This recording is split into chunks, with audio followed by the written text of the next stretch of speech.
Hello everybody, welcome to Beyond the Boards Medical Question Bank. And today we have a cardiology question. So we have a 15-year-old boy coming for a routine visit. He's got no symptoms and is doing well at school. There are no personal family history of any serious illness, and his vital signs are normal. The only abnormality that is disclosed by the examination is a wide fixed splitting of the second heart sound on cardiac auscultation. And they're asking the patient is at increased risk of developing which of the following complications. So first, we need to know what the most likely diagnosis is in this patient, and based on the auscultatory findings, the most likely diagnosis is an atrial septal defect. So let me explain why an ASD would cause this finding. So your two heart sounds are caused by a closure of valves. The first heart sound is caused by the closure of the mitral and tricuspid valve, and the second heart sound is caused by the closure of the aortic and pulmonary valve. Normally, during inspiration, the negative pressure within your chest causes more blood to be drawn towards the right ventricle. It's easy to understand because the negative pressure within the chest causes the lungs to suck more air in, so it draws stuff towards it, and the heart does the same thing essentially. It sucks more blood from the veins towards the right atrium and then the right ventricle. When that happens, the increased amount of blood within the right ventricle prolongs the systolic time, i.e. the time that is needing for your ventricle to pump all that extra amount of blood. When this happens, this delays the closure of the pulmonic valve, because normally it closes at the same time, at the end of systole at the same time with the aortic valve.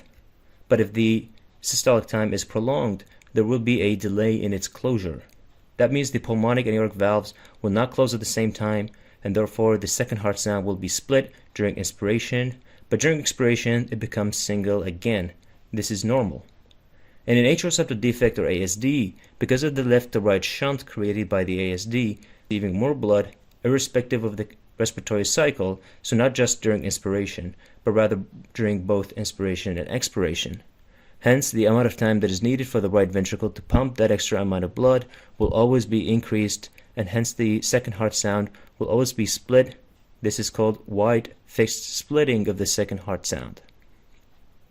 Okay, so let's go through the answer choices one by one. So answer choice A says intracranial hemorrhage. Now this is not really a likely complication in an ASD. However, it is important to note that the risk of cerebral aneurysms formation and intracranial hemorrhage is increased in patients with coarctation of the aorta, possibly because of the hypertension they develop, but again, there might be other mechanisms involved and it's not a completely understood phenomenon. Furthermore, patients with coarctation of the aorta have an ejection systolic murmur along the left paravertebral space, which we don't have here amongst other symptoms. So answer choice A is the wrong answer choice. Answer choice B says sudden cardiac death. Now this is very unlikely in an isolated ASD. I'm sure there are some rare cases in which this might have happened, but isolated ASDs are not classically associated with sudden cardiac death. This might be a correct answer choice for conditions like hypertrophic cardiomyopathy, but this would present with an ejection systolic murmur amongst other symptoms, which we don't have in this case either. So answer choice B is the wrong answer choice. Answer choice C says infective endocarditis. Now the risk for infective endocarditis is small in isolated ASDs. The risk is actually negligible. So that's not the correct answer choice. Answer choice D says paradoxical emboli. That is the correct answer choice here.